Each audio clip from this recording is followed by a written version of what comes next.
A seguir, a palavra com o reverendo Miguel Lopes. Toda a tua palavra é especial, mas nesse momento tão ímpar de Eliseu, no seu ministério pós-Elias, Senhor, tu agiste de maneira grandiosa e que teu Espírito possa falar conosco de uma maneira bem singular nessa manhã. É o que nós te rogamos, Filho de Deus, no teu próprio nome. Amém. Amém. Bem, queridos, uma coisa que a gente pouco entende na palavra de Deus é que Deus tem os seus momentos, ok? Deus tem os seus momentos de agir de maneira espetacular, extraordinária na história.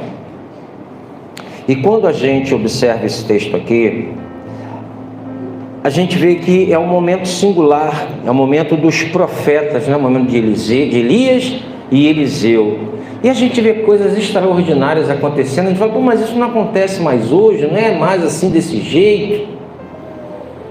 E uma coisa que a gente precisa entender é que Deus, por exemplo, quando Ele quis libertar o povo de Israel, Ele fez coisas extraordinárias naquele momento. 10 pragas. Foi isso? Foi água jorrando da pedra, da rocha, maná caindo do céu, sandália não se estragava, não se corroía, não entrava no processo de entropia, né? de desgaste. E Deus ali faz coisas extraordinárias. Passa aquele momento, é momento de silêncio, a vida toca, a gente continua caminhando, Deus vai fazendo de maneira ímpar, de acordo com seus propósitos, coisas extraordinárias, aquilo que a gente vê e que não vê na vida de cada um, mas não dessa maneira tão ímpar como foi ali na retirada do povo do Egito e todo aquele processo. Mas logo depois entra um outro período, que é o período dos profetas. E a gente vê Deus agindo de maneira soberana, fazendo milagres, coisas extraordinárias, meu Deus do céu, Eliseu, Elias ressuscitando mortos e coisas extraordinárias acontecem. Aí passa mais aquele período todo que a gente vê e Deus vai trabalhando de maneira singular na vida do povo. O povo depois entra em Canaã não tem maná, em Canaã não tem água jorrando da rocha, eles têm que levantar cedo para trabalhar, eles têm que plantar, têm que descascar os legumes, os vegetais para poder se alimentar. É a vida tocando, levando o seu rumo, vivendo as suas dramas, mas sempre debaixo da presença de Deus. Mas Deus não está mais fazendo aquelas coisas extraordinárias, a vida está tocando. Da mesma forma, irmãos, quando Jesus entra na história, encarna na história, é milagre para tudo que é lado, é Jesus andando pelas águas, são pessoas sendo ressuscitadas, paralíticos andando, tudo isso para provar que era o Messias prometido lá em Isaías. Ele levará sobre si todas as nossas enfermidades. Então, e uma coisa que poucos de vocês compreendem é que naquele período que Jesus encarna, tem 500, de maneira hiperbólica aqui, tem 500 Messias ali se dizendo Messias. Um monte de gente falando que é o Messias enviado. Mas só Jesus consegue comprovar, primeiro no local que nasce, Belém Efratá. Depois, porque ele nasce de uma virgem. Depois, porque ele é chamado para o ministério e realiza coisas extraordinárias. E tudo aquilo que ele cumpre, muitas vezes não era nem entendido por aqueles que estão ali. Hoje a gente olha para o Antigo Testamento, tem um privilégio de ver, caramba, isso aqui se cumpriu, isso aqui se cumpriu, isso aqui se cumpriu. Mas muitas vezes naquele período não. Jesus tinha que explicar, isso aconteceu para que se cumprisse aquilo que foi dito. Não é isso? E aí os apóstolos são chamados, os apóstolos também recebem poder maravilhoso de Deus, e eles fazem milagre, curam enfermos, assombram, curam e tudo mais, mas acaba o período apostólico. E sucede aos apóstolos quem são? Os pais da igreja. Começar ali por quem? Quem lembra aí de um pai da igreja bem conhecido por todos nós? Logo ali do início. Policarpo, né? Foi morto, Policarpo de Esmirna. Outro, bem conhecido também, ordenado por João. Quem foi ordenado por João? Papias. Ó, o Marcelo deu essa aula aqui. Papias, né? E aí começa todo aquele período dos pais apostólicos, fazendo ali trazendo os ensinos daquilo que Jesus havia revelado e dos apóstolos, né? E sistematizando tudo ali, até que o gnosticismo surge, e aí Deus levanta Irineu de Lyon, né? Na França, um grande homem de Deus. E os bispos então estão em 5 cidades. Nós temos Orígenes, né? Em Alexandria, nós temos bispo de Antioquia, de Esmina, não temos bispo em Jerusalém, tem bispo em Roma, até que começa toda a problemática e Deus levanta o imperador romano, Constantino. O bispo está em Roma, estando em Roma, fechamento com o bispo que está em Roma, com o imperador, óbvio que o bispo de Roma acaba ganhando proeminência, né? Por que eu estou falando isso? Porque nós precisamos conhecer de maneira cronológica todo o processo histórico do Senhor, para que a gente não venha ficar atropelando as coisas. E aqui, nesse momento, é o momento que Deus está fazendo coisas extraordinárias. Mas há uma ação que ele realiza aqui, que nos mostra de maneira tão clara a graça dele no Antigo Testamento. Muitas vezes a gente acha que a graça acontece no Novo. O Deus do Antigo Testamento é graça. Porque quando o homem caiu no Éden, já era para ter sido fulminado. Não era nem para dar continuidade.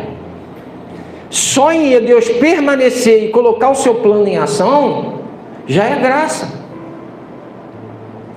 E a partir de agora ele vai dando as leis, se revelando que as leis de Deus é o caráter do Senhor. Ele revela o caráter dele. E a lei faz o que com a gente? Avulta o pecado. O que é avultar o pecado, Gi? Eu olho para a lei e diz assim: não mentirás, um exemplo, não roubarás, não darás falso testemunho, melhor dizendo.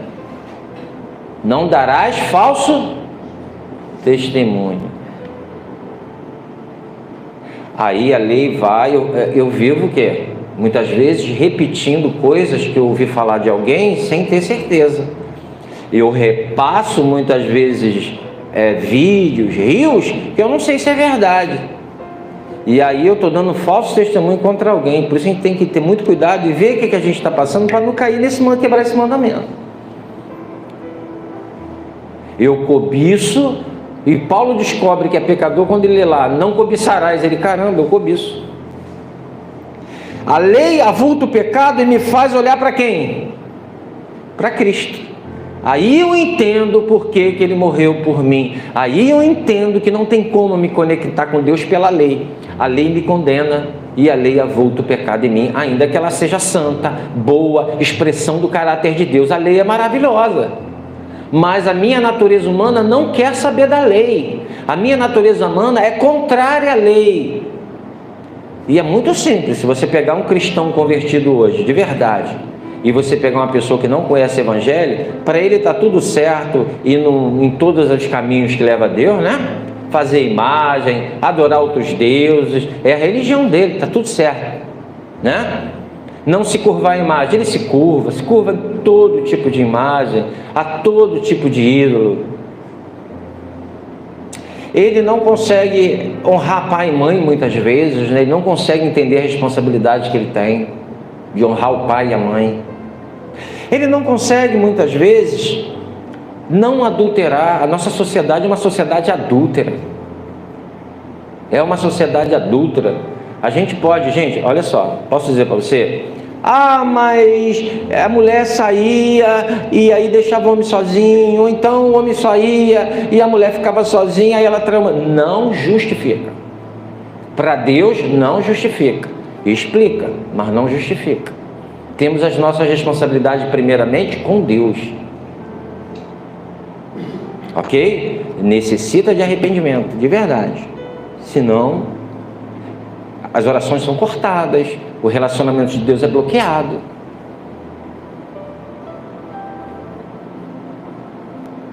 E aí, quando a gente consegue entender isso, nós passamos a assumir a responsabilidade pelos meus atos, nossos atos.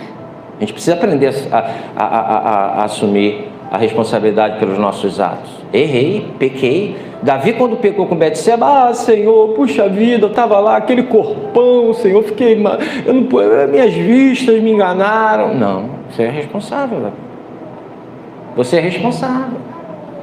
Então, no momento que a gente entende isso e clarifica para a gente esse tipo de coisa, nós vemos que a natureza do homem lá fora é adulterar, é mentir, dar falso testemunho, é cobiçar, é roubar. Gente, as pessoas vão na loja, roubam um chocolate e diz que está tudo bem, é só um chocolatezinho, isso é roubo. Se você for pego, o dono da loja tem todo o direito de chamar a polícia e te levar.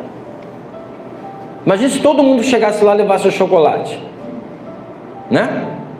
Então, por que eu estou falando isso? Porque para o mundo, na verdade, para o sistema secular do mundo, isso é natural, essas coisas são naturais. Agora, para alguém que nasceu de novo, vamos nos adorar a qualquer Deus? Não, só tem um Deus. Vamos fazer imagens para a gente adorar? Vamos olhar para o nosso pai e nossa mãe e dizer assim, ó, o que eu tenho aqui é oferta para Deus, não posso te ajudar na caixinha do remédio não, porque eu tenho que dar o dízimo para o Senhor, é uma oferta para Ele. Não é isso que Jesus condenou lá? Vocês, para não ajudar pai e mãe, vocês dizem que é oferta corbã, que é para Deus. Não é uma oferta especial para Deus, não. Vocês têm que ajudar o pai e a mãe. Ok? Então, nós começamos a entender de maneira clara que seguimos a lei agora não porque a nossa natureza quer seguir a lei. Ainda que tenhamos algumas inclinações, nós não cedemos mais a ela, porque nós temos o Espírito Santo.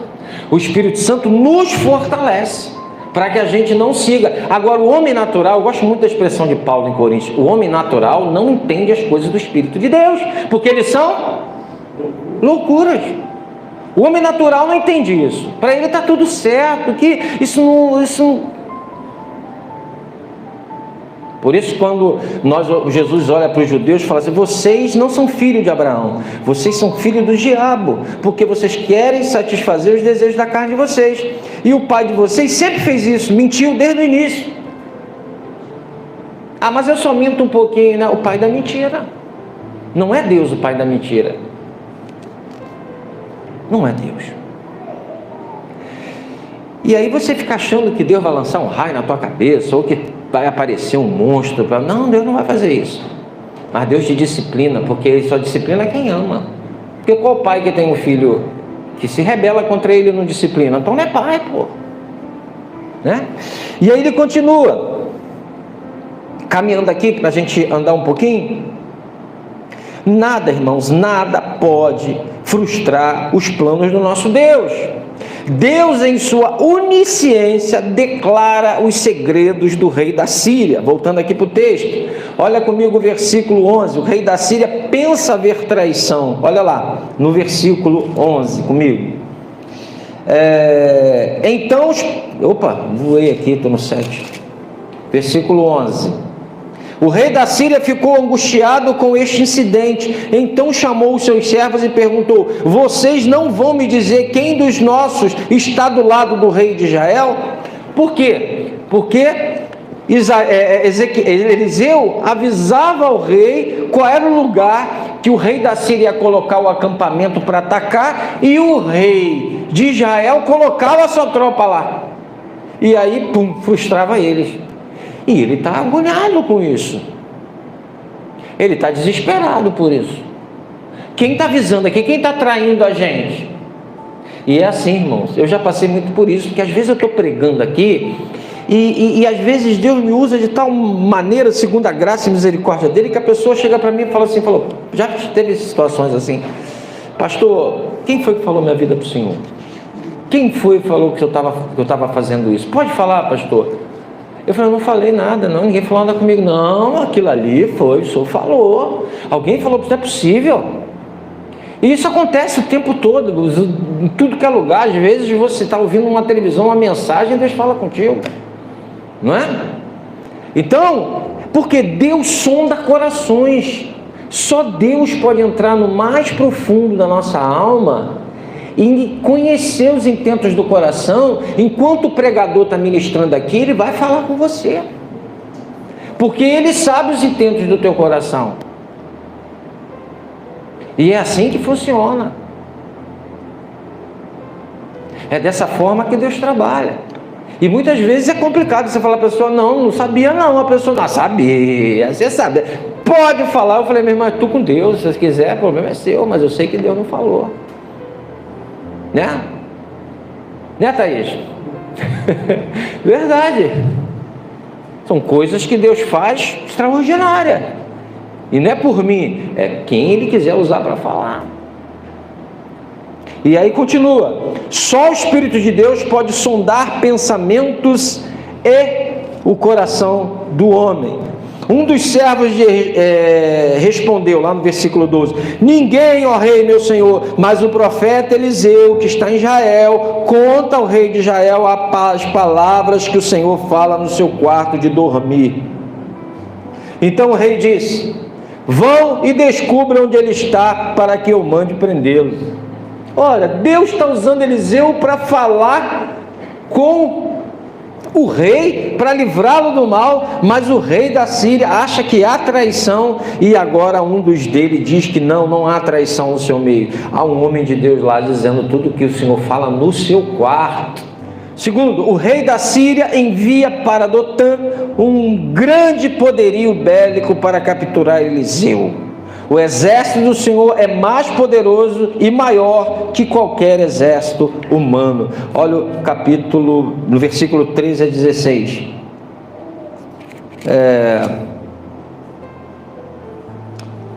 Então o rei disse: vão e descubram onde ele está, para que eu mande prendê-lo. E contaram ao rei: eis que ele está em Dotã. Então o rei enviou para lá cavalos, carros de guerra e um grande exército. Eles chegaram de noite e cercaram a cidade. O servo do homem de Deus levantou-se cedo, e ao sair, eis que tropas, cavalos e carros de guerra haviam cercado a cidade. Então o moço disse a Eliseu: ai, meu senhor, que faremos?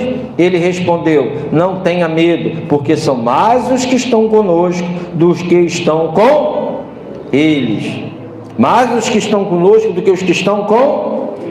Gente, isso é extraordinário, né? Porque justamente porque Deus não está fazendo bagunça, barulho o tempo todo, Ele não está nos trovões, Ele não está nos raios, e às vezes Ele está no cici suave. A gente acha que Deus não está com a gente. A gente acha que Deus nos abandonou. Quantas vezes você passou por aquele momento que o tapete foi puxado na tua vida? Sabe qual é? Quando puxa o tapete, que você fica sem chão, você fala: cadê Deus? Se Deus estivesse comigo, não acontecia isso. E Ele está ali para aqueles que nele confiam. O exército do Senhor é muito maior do que qualquer exército terreno. Mas a nossa incredulidade, o nosso medo, a nossa ansiedade quer ajudar Deus de alguma forma. Deus, olha, não, peraí, eu tenho que te dar uma forcinha aí, porque o Senhor tem as coisas para mim, mas demora demais, deixa eu fazer do meu jeito. É assim que a gente faz, é ou não é? Não, Deus não está comigo não. Deus não está comigo não.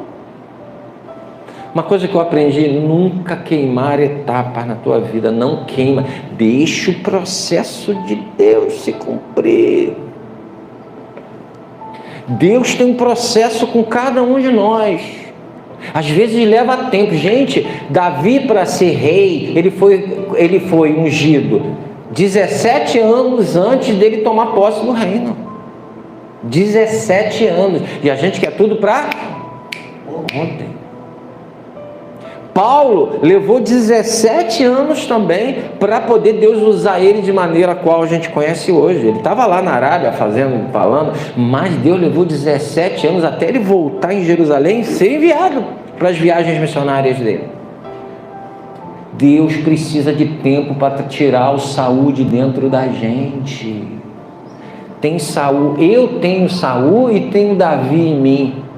Só que muitas vezes o Saul leva tempo para ser tirado.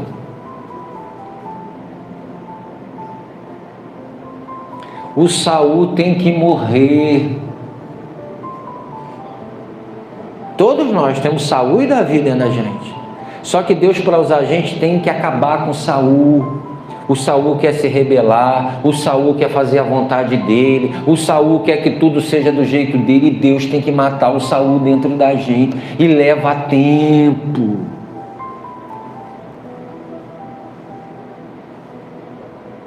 Meu genro fala, caramba, eu levei 10 anos para começar a dar aula na igreja. Eu falei, no tempo de Deus. Deus tem que matar o teu Saul. Eu não posso botar Saul para trabalhar na igreja. Eu tenho que botar Davi. Tem muito Saul. Vocês estão pensando que vocês estão caladinhos, me ouvindo? Tem Saul aí pra caramba. Gente rebelde, gente que se levanta, gente pronta para atacar a lança no Davi. Tem um monte. E Deus toca no meu coração. Isso aí eu tenho a direção de Deus a hora das coisas. Ele vai me avisar, mesmo que eu não esteja percebendo, Deus vai usar alguém, vai falar comigo, e pô, é isso mesmo, e vai testificar, e eu vou olhar para a pessoa, caramba, olha o Davi brilhando, meu Deus, olha Davi comandando a vida dessa pessoa. Mas enquanto Saul tiver, fica quieto, escuta a direção de Deus. Eles levaram anos no deserto para ser lapidado. A gente conversava sobre isso ontem, né, Davi? Davi também, um menino de Deus, mas precisou passar pelos anos de deserto, até chegar o momento de Deus falar, é agora.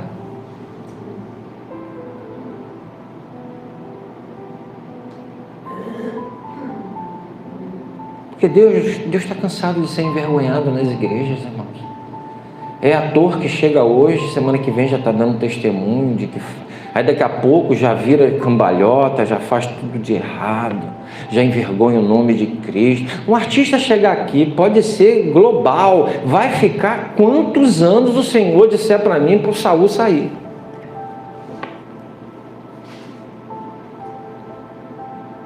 Porque a pior coisa, depois que você bota para... Meu irmão, não volta mais.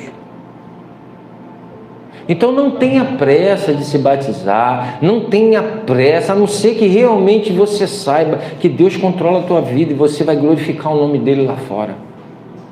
Não vai ser uma pedra de tropeço.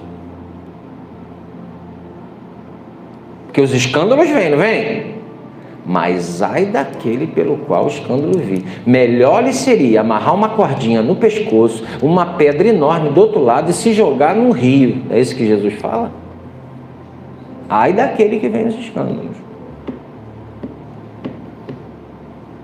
Então, esse nosso Deus é o Deus que vai trabalhar na gente para tirar quem? Esse Saul, que está dentro da gente. Agora, nós precisamos entender que os que estão conosco são mais do que os que estão com qualquer inimigo que a gente tenha. Eliseu, os olhos dele se abrem e ele vê um exército de cavalos e seus cavaleiros, anjos poderosos. Isso aí não era para eu confiar em Deus, irmão? Hein? Fala, Senhor, está comigo. Enquanto não chegar a minha hora, tu vai me guardar, tu vai me proteger. Quando chegar a minha hora, vou ter que ir. Mas enquanto não acontecer, o Senhor está com fim em ti. Estou dentro dos teus planos, do teu propósito. Estou aqui em Dotã. Fui dirigido pelo Senhor, estou aqui em Dotã, estou fazendo a sua vontade. Muitas vezes fazer a vontade de Deus não significa ausência de luta. Eliseu está fazendo a vontade de Deus e está debaixo de luta. Mas ele confiava em Deus. E eu vou te dizer uma coisa, há muita gente que não confia em Deus na hora da prova. E toda vez que você não é aprovado, Deus repete a prova. Ok? Escutou, Wallace? Se você não é aprovado naquilo que Deus está te botando em teste, Ele vai repetir a prova. Você já reparou alguma coisa? Pô, mas só toda vez acontece isso comigo? Meu Deus, toda vez é a mesma coisa, sempre nessa área. Você já reparou isso? Já perguntou por quê? Porque você não foi aprovado ainda. E vai repetir a prova. E vai repetir a prova. E vai repetir a prova. E vai até ficar velhinho, mas meu Deus, vai repetir cada área. Tem uma área na minha vida que eu não consigo vencer ainda. E Deus sempre mexe nessa área ali comigo. É aquela área ali que é... Mas Deus vai lá e faz assim, ó.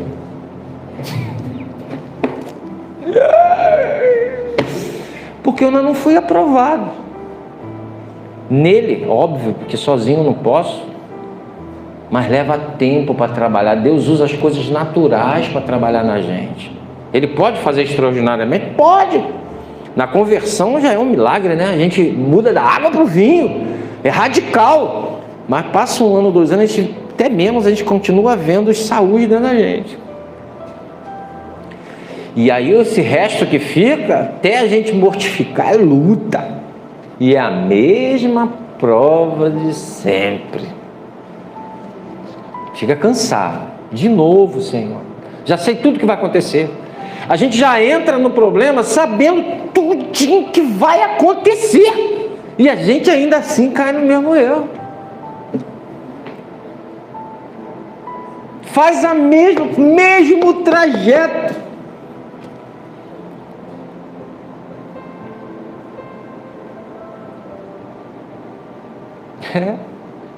E eu sou bandido porque eu não ouço.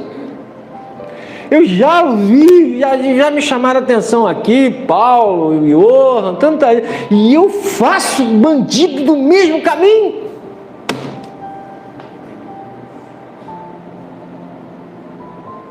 E você também. É o tempo do Senhor. Ele está trabalhando para matar esse Saul dentro de mim e de você. E Ele é soberano. Ele não tem... Deus não olha na perspectiva que a gente olha, tá bom? A gente, eu estou ficando velho, eu 40, 50. Deus não olha para você na perspectiva humana. Você é eterno. E Deus vai usar todo o tempo que for preciso para trabalhar no teu coração. Isso que é bacana com Deus, né? Ele não tem pressa. Mas leva tempo. Quantos anos Deus chamou Moisés? 40. Quando ele começou a usar Moisés? 80. Depois que ficou no deserto. Depois de ser rico, foi para o deserto cuidar de cabra. É assim que Deus vai. Por isso que eu falo, não nivele ninguém na igreja por você. Cada um está no patamar aqui. E continua: não são poucas as vezes que o medo demonstra a nossa incredulidade no poder do Senhor. Jesus teve que falar para aqueles discípulos: olhai os lírios do campo, olha os pássaros, olha, não tecem, não trabalham, e Deus cuida deles, não é isso? Mas a gente fica com medo. Como é que vai ser minha aposentadoria aos 60? O que eu vou comer? O que eu vou beber? Será que eu vou ter dinheiro para comprar uma calça jeans? Ai, meu Deus do céu, o que vai acontecer? É um amanhã. E Deus, você acha que Deus vai mostrar esse exército de cavalos aqui para você? Não vai, não. Você não crê que Deus cuida de você. E você tem que entender uma coisa: a palavra servo na Bíblia significa escravo. É que escravo, tá? Não é servo. Servo recebe salário. A nossa tradução complica o negócio. Servo recebe salário. A tradução para servo na Bíblia é escravo. Eu sou escravo, sou escravizado. Eu estou escravizado. Eu sou escravo. A palavra no grego é doulos. Qualquer palavra servo na Bíblia é doulos. Doulos significa escravo no grego. Pronto. Resolvemos esse problema? Show de bola? Ou eu sou escravo do pecado e logicamente do diabo, ou eu sou escravo de Deus, logicamente filho dele, ok? Só tem essas duas divisões: ou eu sou filho de Deus, ou eu sou filho do diabo. Não tem para onde ir, segundo a palavra do Senhor. Beleza? Então eu sou escravo de Deus. Se Deus é meu dono, como é que Deus me comprou? No mercado de escravo, não foi? Eu estava lá no mercado de escravo. Essa imagem é de Roma, um mercado de escravos de guerra. Eles se vendiam, esses mercados, para trabalhar nas casas e tudo mais no mercado. Nós estávamos no mercado de escravos, escravo do pecado, servo de Satanás, descendência da serpente. Estávamos lá. O Senhor morreu na cruz do Calvário, pagou o preço pelo meu pecado. Ele comprou-me, foi lá no mercado e me tomou para ele. Ou eu sou escravo do pecado e da serpente lá, da descendência da serpente, ou eu sou escravo de Deus. Não tem para onde ir. E posso falar, eu não escolhi ser escravo de Deus, porque se dependesse de mim eu continuava como escravo da serpente, pecando. Pecado é gostoso, é maravilhoso, hein? É uma balada, pegação, hein? É, não é? solto, faz o que quer, chega a hora que quer. Só que o salário do pecado é o quê? A morte. E o Senhor, com os seus laços de amor, me atraiu. Dependesse de mim, eu estava lá. E aí, eu sou escravo agora de quem? Dele. Se ele me comprou, se ele me resgatou, se ele deu a sua vida por mim, Paulo vai dizer, se Deus não poupou, né, seu filho, né, ele não dará graciosamente com ele as demais coisas?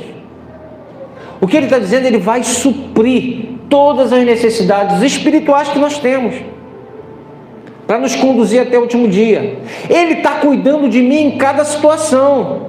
Ele vai usar corvos para me servir, como serviu Elias. E às vezes o corvo é teu irmão dentro da igreja.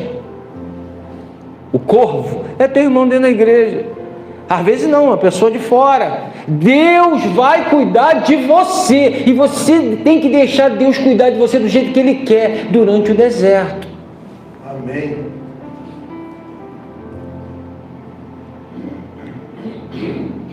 E é assim que Deus faz, porque nós não nos isso tinha que nos trazer paz, mas nos traz angústia. Se eu sei que Deus cuida de mim, se eu sei que Deus me comprou, se eu sei que Ele tem plano para a minha vida, porque se Ele me chamou com um propósito, diz Efésios, eu tenho que descansar, ainda que não seja aquilo que eu gostaria que fosse, ainda que não seja, porque se eu for em direção contrária que Deus tem para mim, eu vou pagar um preço desgraçado. Ok? Então, ainda que a figueira não floresça, nem a vide dê seu fruto, eu esperarei no Senhor. Não é isso que disse Abacuque? Então, nós precisamos compreender esse texto de maneira tremenda. Mas isso aqui é o processo de maturação que a gente tem, de entender que Deus está conosco em todos os momentos, que Ele vai nos socorrer, que Ele está conosco, mesmo que a gente não esteja vendo esse exército. Davi viu esse exército. Você acha que quando ele fala assim, quem é esse incircunciso para se rebelar contra o exército de Deus vivo? Você acha que Davi está falando para aquele exército covarde que estava com medo de lutar com Golias? Ele está falando do exército de Deus vivo, são esses seres que Eliseu está vendo aqui. Esse é o exército do Deus vivo que estava com ele destruiu Golias. Quem é esse incircunciso para se levantar contra o exército do Deus vivo? Você consegue contemplar aqueles que estão com você, são muito maiores? Para com esse negócio de ter medo do diabo, do capeta. O diabo já foi destruído na cruz do Calvário. Tenha medo das ciladas dele, das pessoas que ele usa. Fica vigilante, vigiai e orai. Mas, meu irmão, Deus já está contigo, com um exército, os anjos ministradores para aqueles que hão de herdar a salvação. Esse texto aqui eu já podia ir para casa dormindo. Mas a gente passa por um processo desgraçado. Quando eu falo desgraçado é sem graça, tá? Sem graça. Desgraçado, de temores, de medos, de não sei o que e tal. Eu também passo por isso, tá? E esse texto fala comigo, tá? Pregando para mim também, é faca de dois gumes. Às vezes a gente quer demais que nossos filhos... Deus tem um governo na vida deles. Eles foram inclusos na aliança quando pequena. Por mais que a gente... Claro que nós temos a nossa responsabilidade. Claro que nós... Óbvio. Mas a gente fica... Tem pessoas que ficam sem dormir.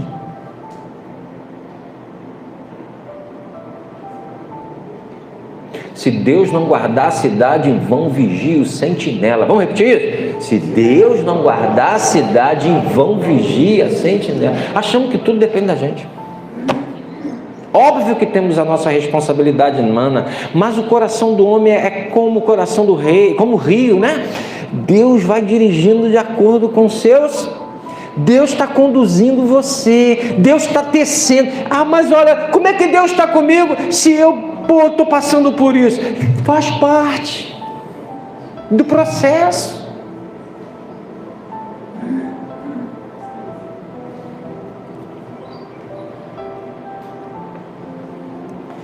Faz parte do processo. Paulo pregou o evangelho com espinho na carne. Alguns estudiosos, não há confirmação disso, acham que o espinho da carne dele é um problema de vista. Porque as pessoas vão ficando mais velhas, vai ganhando aquela catarata, não conseguem mais enxergar muitas vezes, dependendo da especificidade, né?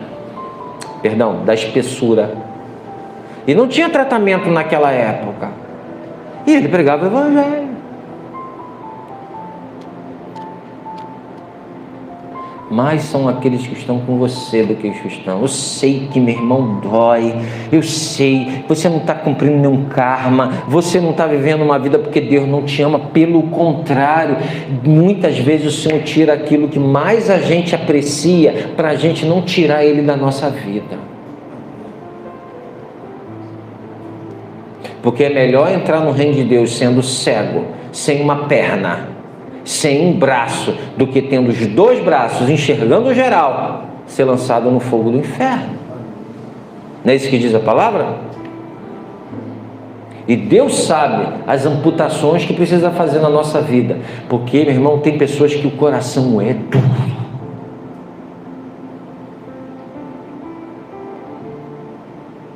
É duro. Eliseu ora para que o Senhor abra os olhos espirituais de seu moço. Versículo 17, vamos lá. Versículo 17, diz assim: e Eliseu orou e disse: Senhor, peço-te que abra os olhos dele para que veja. O Senhor abriu os olhos do moço e ele viu que o monte estava cheio de cavalos e carros de fogo ao redor de Eliseu. Olha, o moço não é mais Geazi. Geazi está com lepra. Foi lá pegar o dinheiro que Elias falou: não quero dinheiro de você não, Naamã. Você foi curado, da glória a Deus. Naamã leva a terra para adorar na Síria. Amã está super grato. Vai o olhudo lá, ganancioso do Geazi, falou: mandou me dar 2 vestimentas, umas moedinhas de prata. E aí ganha a lepra de Naamã, vai para cima dele. Isso aqui já é outro moço. Isso aqui já é outro moço, é outro ajudante, outro seminarista. Isso aqui é um seminarista, né? E ele continua lá: o Senhor abriu os olhos do moço e ele viu que o monte estava cheio de cavalos e carros de fogo ao redor de Eliseu. E quando os sírios desceram contra ele, Eliseu orou ao Senhor e disse: peço que firas essa gente de cegueira, enquanto um tem que abrir espiritualmente e fazer enxergar, o outro tem que cegar fisicamente, né? Um tem que passar a enxergar espiritualmente, o outro tem que ficar cego fisicamente. E ele os feriu de cegueira, conforme a palavra do Eliseu. Então Eliseu lhes disse: não é este o caminho, nem esta cidade, sigam-me, e os guiarei ao homem que você está procurando. E os guiou à cidade de Samaria. Quando eles chegaram a Samaria, Eliseu disse: o Senhor abre os olhos desses homens para que vejam. E o Senhor abriu os olhos deles e viram, e eis que estavam dentro de Samaria. Quando o rei de Israel os viu, perguntou: meu pai, devo matá-los? Devo matá-los? Olha que coisa extraordinária. Deus cega aquele exército sírio e Eliseu o conduz para onde? Para dentro de Samaria, a cidade de Israel, a quem eles queriam matar. Quando ele ora, os olhos se abrem. O que acontece? Você imagina? Meu Deus do céu. Pega o GPS errado. Entrou na comunidade lá errada com o GPS, né? Você imagina você de repente botar aquele... Quando você acorda no meio de um monte de traficante que vai te matar, hein? No meio dos israelitas. O que passa na tua cabeça, né? Vou morrer, vão me matar, vão me esquartejar. Aí pensa no pai, na mãe, na família, nos filhos. Pensa em tudo nessa hora.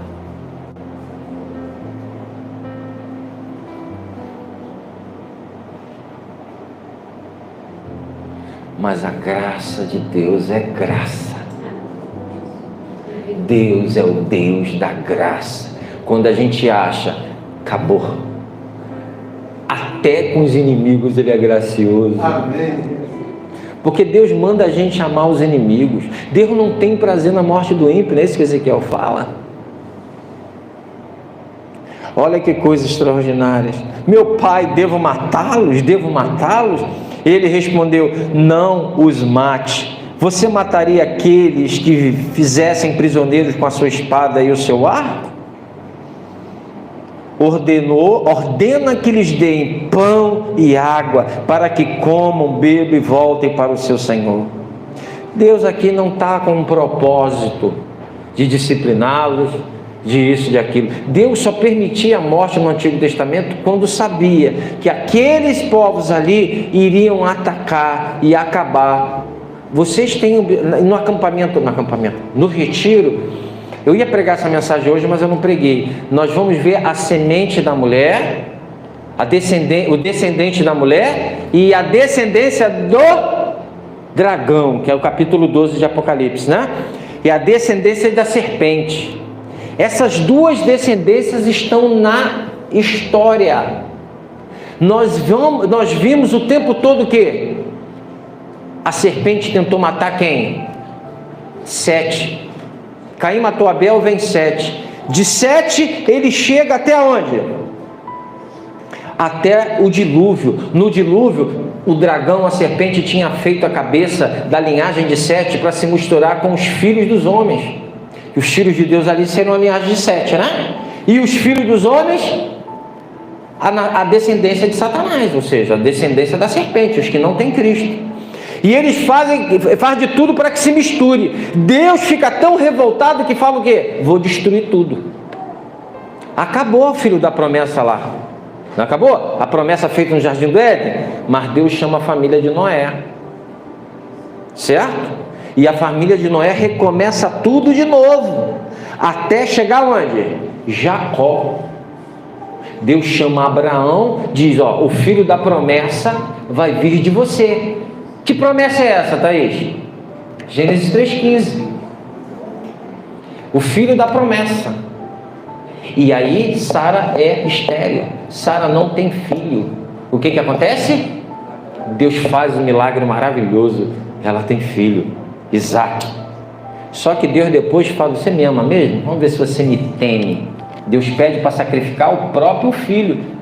O filho da promessa, não era só um filho, era o filho da promessa. Ele não pede para sacrificar o filho da Agar, porque o filho da Agar não era o filho da promessa. O filho da promessa era Isaac. Maomé, no ano 700, sabe aquele domo de Omar, que tem ali, a mesquita de Omar, que tem em Jerusalém? Maomé, em 700, disse que quem foi ali levar, que aquilo ali, segundo a tradição, foi o local onde Abraão ia sacrificar Isaac. Aquele domo dourado que tem, já viu? Maomé disse que ali, quem ia ser sacrificado seria quem? Ismael. Daí deu o problema todo que a gente tem lá. Porque ele disse que era Ismael. E isso deu rolo. Porque se é aquele lugar sagrado foi Ismael, aquilo não pode ser mais de ninguém. Mas ali foi quem? A Bíblia diz há quase 5.000 anos atrás. Disse foi quem? Isaac. E aí, dentro desse contexto todo, a linhagem continua. Abraão, na hora que foi sacrificar, o que acontece? Se você observar, qual é a diferença de um anjo para o... Ali está com letra maiúscula, não está? Geralmente? Com a letra maiúscula. Por que a gente sabe que ali é Cristo? Porque tem um artigo, ele não fala um anjo do Senhor, fala o anjo do Senhor. Ali é o próprio Cristo trabalhando para que a sua encarnação aconteça. É uma cristofonia. Uma manifestação de Cristo. E a coisa continua, não continua? Rebeca também é estéril. Rebeca é estéril, não é estéril não? Rebeca é estéril. Deus faz um milagre. Gente, ali está marcando 6h50. São 10, já vou terminar. A Rebeca é estéril. O que acontece com a Rebeca? Ela dá luz a 2 crianças. Deus escolhe Jacó e recusa Esaú. Volta no irmão, compra o direito de primogenitura. Rebeca arma tudo, manda lá para Labão, seu tio. Lá ele conhece Raquel, se apaixona. Vai casar com ela? Trabalha 7 anos por ela? Não. Coloca Lia. Não é Bia, é Lia. Coloca Lia. Coloca Lia. Gente, tá movimento, todo mundo embora. Tchau, vamos embora. Até amanhã. Lia. Coloca Lia. Trabalha mais 7 anos para Raquel. Volta. O que Esaú falou que ele ia fazer? Matar. Quando ele chega, se ajoelha 7 vezes e Esaú faz o quê? Meu irmão, te amo. Deus mais uma vez preserva a semente da aliança, porque Jacó deu luz a 12 filhos com as 2 mulheres. E no Gênesis 49, Deus diz que da onde viria Siló? De Judá. Judá é a tribo escolhida, por isso que Deus preserva Judá. E a gente ia falar aqui até o final dessa descendente da mulher que é Jesus. Por isso que Deus não preservou Israel. Israel foi dizimada pelos assírios, mas preservou quem? Judá. É tremenda a história. Esse é o nosso Deus, que não permitiu que Isaac fosse sacrificado, que fez com que quem tinha que dar luz desse para poder continuar a semente, porque os planos e os propósitos do Senhor não podem. E se o Senhor te chamou, te deu um novo coração, te regenerou, você está dentro dos propósitos dele. Isso é maravilhoso, eu faço parte desse negócio. Deus me chamou para cumprir uma missão, levar o evangelho dele, com palavras e com a minha vida. É grandioso demais para essa mente da gente pequenininha. É ou não é? A gente acha, você entra para a igreja fazer uma campanha nas quintas, nas quartas. Gente, é grande demais o plano da salvação, o plano da redenção. É tremendo. Satanás, o dragão, a serpente é tão terrível que quando Jesus encarna, ele usa Herodes para matar todas as crianças de Belém e dos distritos de 2 anos para baixo. Mais uma vez ele tenta matar a semente, mas a semente é levada para o Egito e lá ele cresce. Você está entendendo? Você não está numa fé idiota. Infelizmente ensinaram de maneira idiota, mas de maneira bíblica. É extraordinário os propósitos de Deus. Isso me dá força para enfrentar a segunda-feira, a terça. Eu faço plano, eu estou no parte do plano de Deus. Nenhum dos seus planos pode ser frustrado. Ele me chamou, Ele me escolheu, Ele transformou meu coração, tirou de pedra, colocou de carne. Eu vou continuar, ainda que eu esmoreça, ainda que eu esteja aqui, eu faço parte desse plano. Uma hora vai acabar tudo, eu estarei na cidade celestial, onde não há choro, onde não há dor. Senhor, onde eu estarei te glorificando para sempre, e depois virei morar com o Senhor aqui, com o corpo glorificado. Aqui que eu digo, na nova céu e nova terra. Isso é maravilhoso. Isso é um plano perfeito, grandioso, estrondoso. Vale a pena eu perder a minha vida para ganhar tudo isso. Vale a pena, gente. Vale a pena demais. Amém. Do que viver um projeto do diabo lá fora. Sexo, droga, rock and roll, prazer, tudo que é efêmero, passageiro, valorização, dinheiro, ganância. Não vale a pena. Estou falando que você não ganha seu din-din, não, mas focar só nisso, isso não te preenche. Isso não, Deus é grandioso demais, o plano dele é grandioso demais, é tudo muito grande e você faz parte disso. E não tem fim. É eternidade. Vale a pena. O que são 70 anos, 80 anos, dizendo não para o pecado, adorando a Deus, até porque quem vai fazer isso em você é o Espírito Santo, Ele que vai te ajudar a perseverar. Mas o que são isso? Não olha para o ímpio, não faça como Asaf, olhar para o Salmo 73, olha, os ímpios prosperam, a vida deles é mansa, dá tudo certo. Aí o que ele fala no final? Olha o fim deles. Olha o fim deles. Estão como numa pedra escorregadia. Você está sofrendo? Está com dor? Está frustrado? Não se frustre, ora para o plano completo de Deus, a propósito dEle. Ele está governando. Ah, mas eu sofri na infância. Pelo amor de Deus, é ruim, é péssimo. Mas em Cristo você recebe perdão. E por favor, perdoe. Se livre desse inferno. Entendeu? Porque maior é o plano do Senhor para a sua vida, os propósitos dEle, de usar você para glorificar o nome dEle nessa terra e buscar aqueles que Ele tem propósito, do que o que você vive. Não estou banalizando. Mas o Senhor disse, no mundo tereis? O mundo é caído. Não espere nada do mundo. O mundo é caído. No mundo as pessoas são perversas. Infelizmente existem pessoas, e eu tenho gente na minha casa que é assim, que são inocentes, que vêm e acham que as pessoas são puras, passa o dia inteiro vendo Cidade Alerta e acabou. É pai estuprando o filho, é jovem batendo em velhinha, é não sei quem esquartejando. Não se engane, o homem é mau. Ah, pastor, mas ele tem um lado bom, sim. Por isso que o Senhor ensinou duas coisas, seja sutil como a pomba, prudente como a serpente. Tá, beleza. E as pessoas que mais você confiou na infância, talvez foram as pessoas que mais te decepcionaram.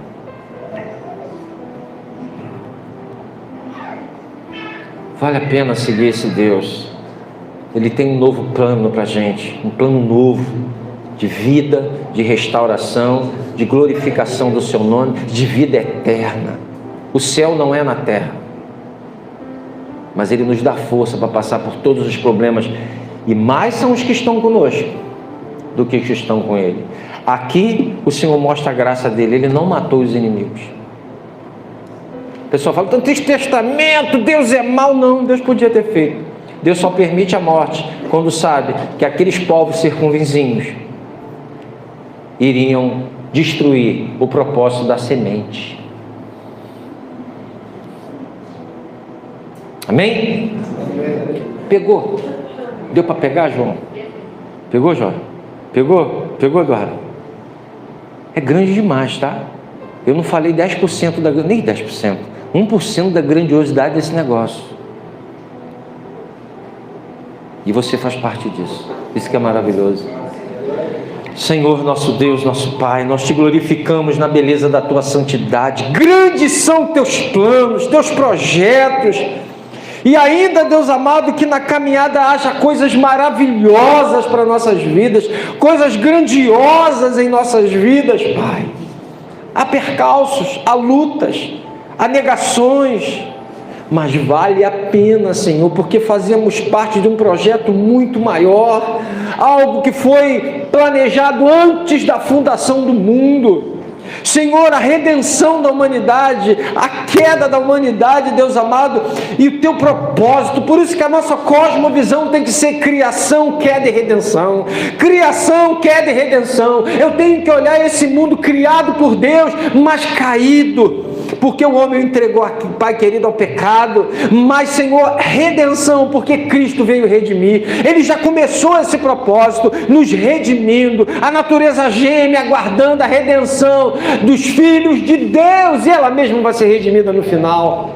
Ah, Senhor, grandioso é todo esse teu plano, grandioso é todo esse teu projeto, a tua soberania, o teu amor, a magnificência. Não tem como olhar para Deus só como um Deus de justiça e não um Deus de amor, e também não dá para olhar para Deus só como um Deus de amor sem ser um Deus de justiça. Deus tem as suas características de maneira completa e as manifesta segundo o conselho da sua própria vontade. Isso é grande demais. Que amor é esse que nos incluiu nesse propósito? Que amor é esse? Graça incalculável. Que coisa tremenda. Louvado seja o teu nome. Tenha uma semana de reflexão. Entenda do que você faz parte. Você não é crente de campanha nas quintas. Você é crente de propósito eterno.